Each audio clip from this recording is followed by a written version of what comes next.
আধুনিক প্রেম কলমে ঈশিতা রথ।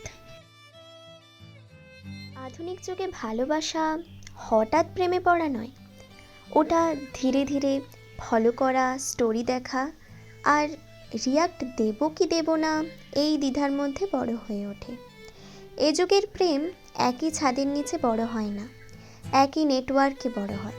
ভালোবাসা থাকে চার্জে আর সম্পর্ক লো ব্যাটারিতে। ছেলেটা জানে মেয়েটা আজ ভালো নেই, কারণ তার স্ট্যাটাসে গান বদলেছে। মেয়েটা বোঝে ছেলেটা দূরে সরে যাচ্ছে, কারণ সে আর গুড নাইট লেখে না। আধুনিক যুগে ভালোবাসা মানে একসাথে থাকা নয়, একসাথে অনলাইন থাকা। দুইজন দুই দিকে তাকিয়ে থেকে একই স্ক্রিনে আটকে থাকা। এখানে ঝগড়া হয় সিন রেখে, রাগ জমে রিপ্লাই দেরি হলে, আর বিচ্ছেদ আসে খুব ভদ্রভাবে, লেটস স্টে ফ্রেন্ডস। তবু ভালোবাসা যায় না। হঠাৎ পুরনো চ্যাট খুলে বসে রাত 3টে নিজের লেখা কথাগুলো পড়ে নিজেকেই প্রশ্ন করে, এতটা আমি ছিলাম কবে? আধুনিক যুগে ভালোবাসা খুব স্মার্ট, খুব সাবধানী, তবু একদম মানুষের মতোই ভয় পায়, ভেঙে যায় আর নিঃশব্দে কাঁদে।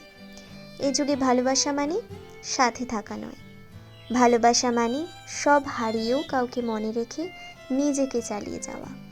আর তাই আধুনিক যুগের প্রেম হ্যাপি এন্ডে নয়, মিউট করা স্মৃতিতে শেষ হয়। নমস্কার।